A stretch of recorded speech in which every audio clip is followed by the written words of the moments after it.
I am here to respond to some queries concerning the recent president pronunciation and announcement in a public gathering, the intention of Kenya Kwanza government to vaccinate some 22 million animals, that is cattle, including sheep, goats, camels, and other domestic animals. The program is going to be rolled out in the whole of the country, touching on the pastoralists and dairy farmers and dairy goat farmers in Kenya. I wish to state that from the onset, this is not our idea. This is a foreign idea being pushed to us with some clear intentions and deliverables. Listening to the president, it is clear that the intention is a climate change move that is supposed to help us stop releasing or reduce the release of methane into the air.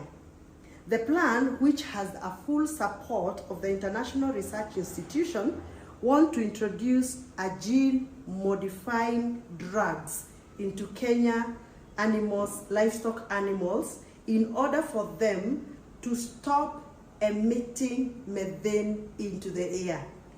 This is absurd. We have had these animals for centuries. We have valued these animals as part of our heritage. We have used these animals as part of our livelihood.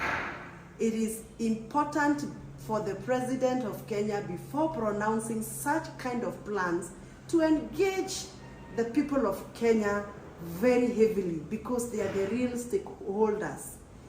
It is not okay for the president to go into an international meeting and agree to vaccinate our animals without our consent. This statement has created a lot of tension. Farmers are worried.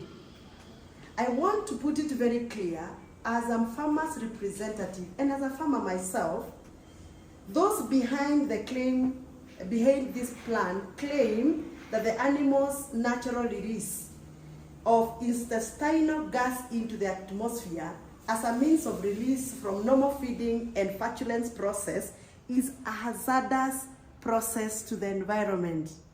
This is not something to be taken lightly.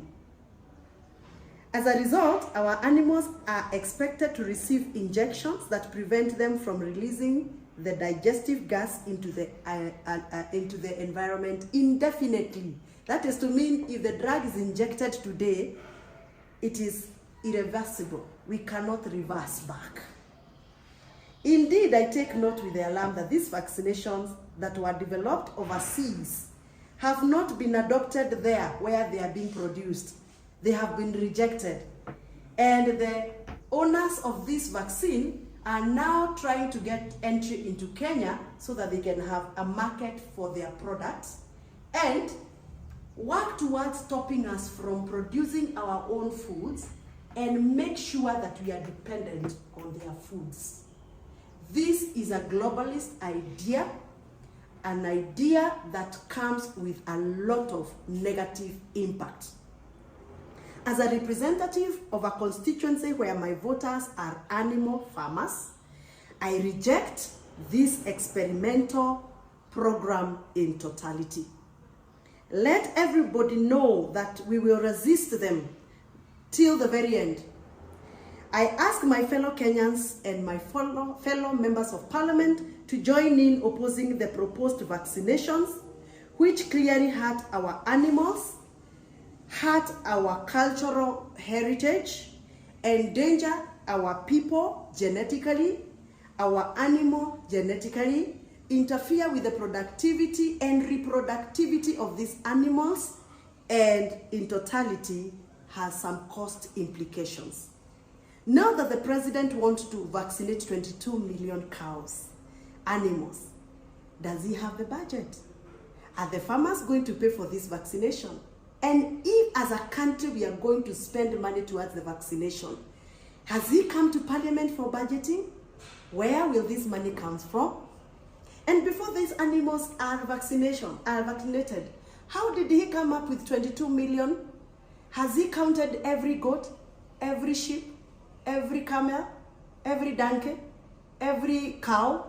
both meat and dairy, so that he can talk of 22 million? Could this program of vaccinating animals a way of a globalist getting to our households to calculate and take data of our animals so that they can use them for their own games? Could this be an experiment?